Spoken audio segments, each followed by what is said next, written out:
2017 Ford Edge Vignale, on the edge of pretension. Only the GT supercar costs more in Europe.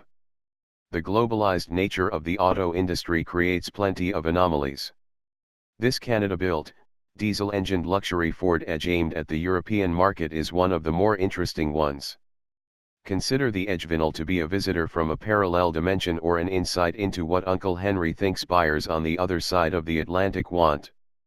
Barring only the GT supercar, it's the most expensive Ford product on sale in Europe, pricier even than a V8-powered Mustang and all but the hugest transit vans. Ford intends to produce Vignale variants of pretty much all of its European models, with these positioned above the existing hierarchy of trim levels and aimed straight-facedly at premium brand rivals. These are to be sold using separate lounges at selected dealerships and with a complimentary concierge service similar to that of Lincoln's U.S. Market Black Label system. Yet, while the Kuga, aka Escape, Vignale feels distinctly out of its depth indeed, it made us feel increased regard for the Lincoln MKC. The classier Edge fares much better in this luxurification process. Much of this is down to its generous standard equipment. European Fords normally are short on features, but the Vignale has upgraded navigation, LED headlights, 20-inch chrome wheels, and power-adjustable leather seats as standard. It also comes with the enhanced instrument cluster, featuring larger digital display areas integrated into the speedometer and tachometer. Adding all these items to the less expensive, U.K. Market Edge Titanium would bring it close to the same price point. Then there's the leather. So much leather. The Edge Vignale gets a hide-trimmed dash top and door panels to match its upholstery. It doesn't quite reach Bentley levels of bovine lining, but it's still unusual for a Ford-badged product. The plusher trim works far more harmoniously in the Edge than it does in the cheaper-feeling Kuga/Escape, thanks to the larger car's higher quality base interior. It's true that fingers don't have to wander far to find some cheaper materials, and the widely distributed buttons for the various HVAC functions don't feel as if they're paying much rent, but the overall aura of quality is pretty effective.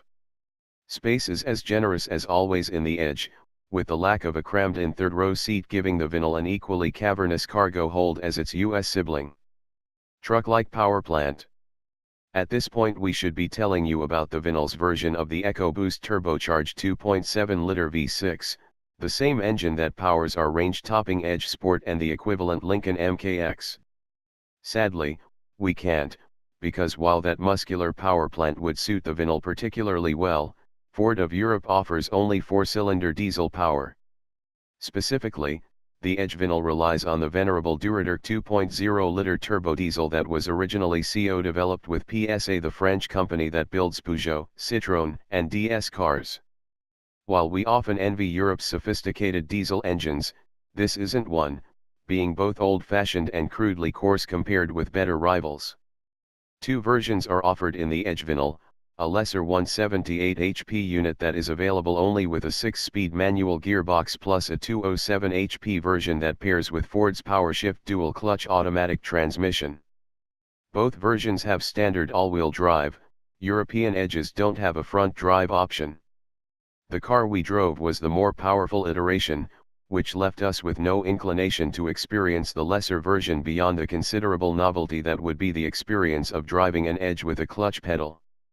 The diesel engine strives for adequacy and very nearly delivers it, staying muted under gentle use but quickly starting to sound quite gravelly when stressed. Which, given the lack of urge, tends to be most of the time.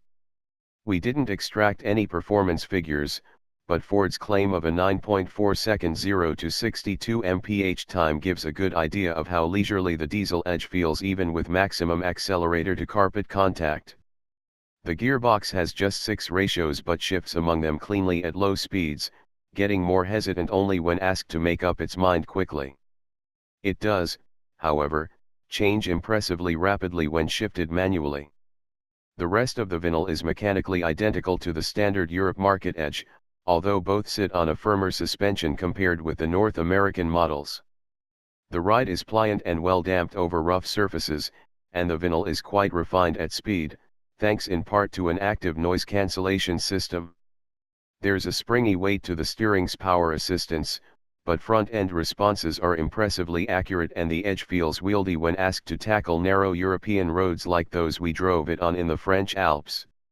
On the far side of the Atlantic, this is a sizable SUV, Ford offering neither the Flex nor the Explorer in Europe, let alone the Expedition.